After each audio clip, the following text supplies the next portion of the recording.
On a cool February morning in 1945, the black sand of Iwo Jima lay beneath a leaden sky like a stark border between life and death. The smoke of past battles hung heavy over the beach. Machine gun fire echoed through the volcanic hills, and in the midst of it all, with a 30-kilogram flamethrower strapped to his back, a young U.S. Marine crawled forward, step by step. It was February 23rd, and his mission was almost hopeless. Fortified Japanese positions blocked the advance, and only someone with immense courage, or perhaps simply no other option, could turn the tide. In that moment, between lava rock and black sand, a story began that would become a symbol of determination, technical precision, and human resilience. If you enjoy stories like this, subscribe to the channel and leave a like. Many more captivating tales from history await. Hershel Woodrow. Woody Williams was born in 1923 in Quiet Dell, West Virginia. He grew up on a small farm in an America still reeling from the effects of the Great Depression. His childhood was marked by hard work, long days in the fields, and simple values: diligence, discipline, and responsibility. Early on, he had to learn to make do with little and still look to the future. When the attack on Pearl Harbor plunged the United States into war in 1941, Williams was 17. Two of his brothers immediately enlisted. In 1943, barely 20, he followed their example and joined the United States Marine Corps. After training in California, he was sent to the Pacific Theater. He served on Guadalcanal, Guam, and finally Saipan, where he first experienced the violence of modern warfare. In January 1945, his unit reached Iwo Jima, a small volcanic island, barely 8 square kilometers in size, but of strategic importance for the air war against Japan.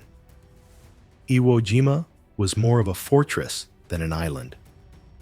The Japanese had constructed an ingenious system of tunnels, bunkers, and caverns that could withstand even days of bombardment. Their defenses were designed to utilize every inch of the ground. On February 19, 1945, the invasion began.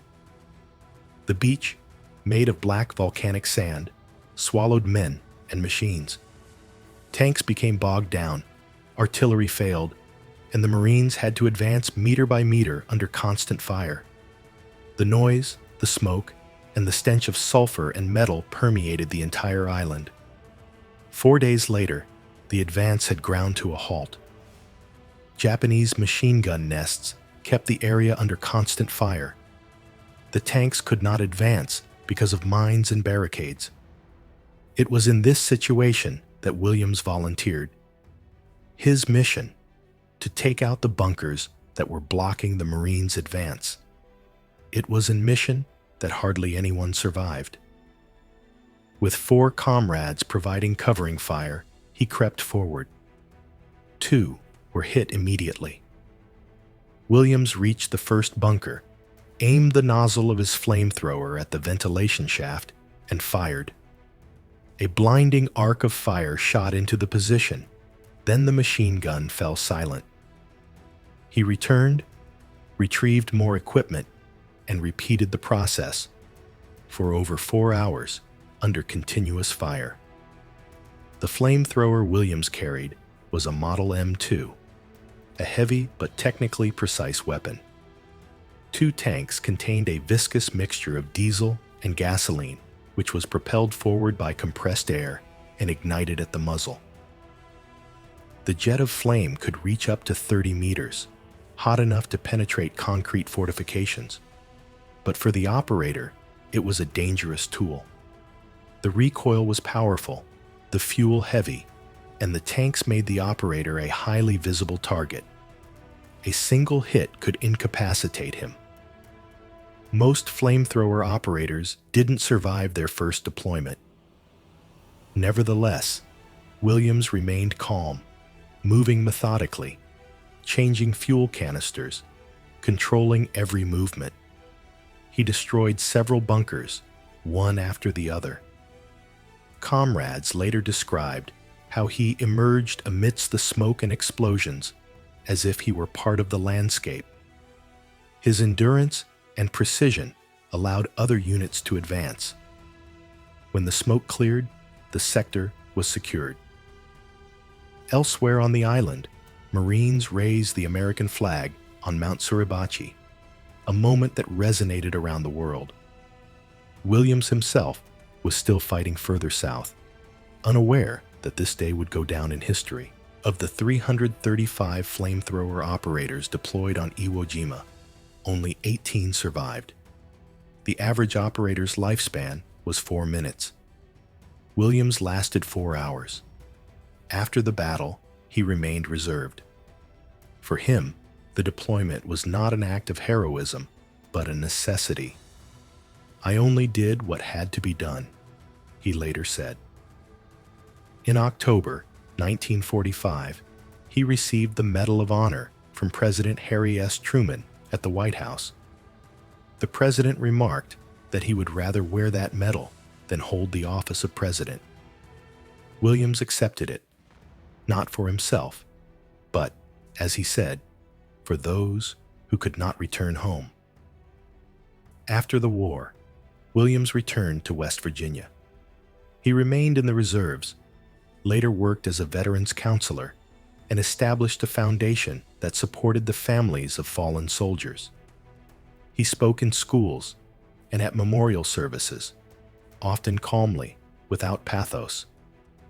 For him, remembrance was not an act of glory, but of responsibility. Flamethrowers gradually disappeared from the world's arsenals after 1945. Their use was considered effective, but morally difficult to justify. Williams often emphasized that no weapon is inherently evil.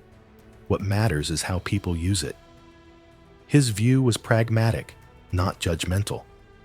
He saw war as human failing, but also as a reflection of what people are capable of when they stand up for one another.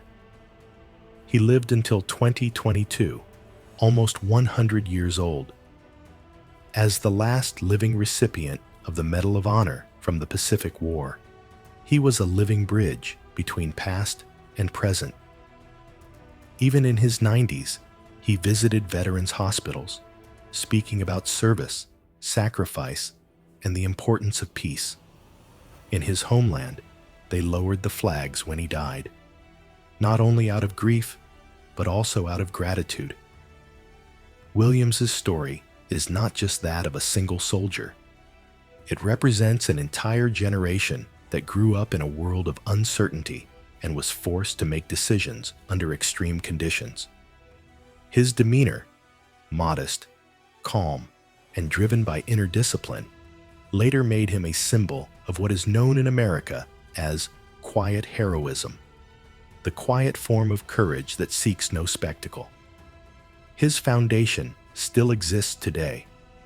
It funds memorials for families who lost loved ones in war and serves as a reminder that sacrifice does not end when the guns fall silent. Williams once said, "Peace is not something that is simply achieved. It is work, the same work we must do in the fields, in families, and in our hearts." When we look at events like these today, we see more than just the struggle of one individual. We see an era in which courage and fear, technology and humanity, duty and doubt intertwine. The Battle of Iwo Jima demonstrates how closely the fate of the individual is interwoven with the history of an entire century. Perhaps the true lesson lies not in tactics or victory, but in the realization that humanity can endure even in the face of fire. Every struggle, whether in war or peace, begins with the question of which values we are prepared to uphold, and with the courage to act accordingly. If you enjoyed this story, subscribe to the channel, turn on notifications, and leave a like. That way, you won't miss any new tales from the past.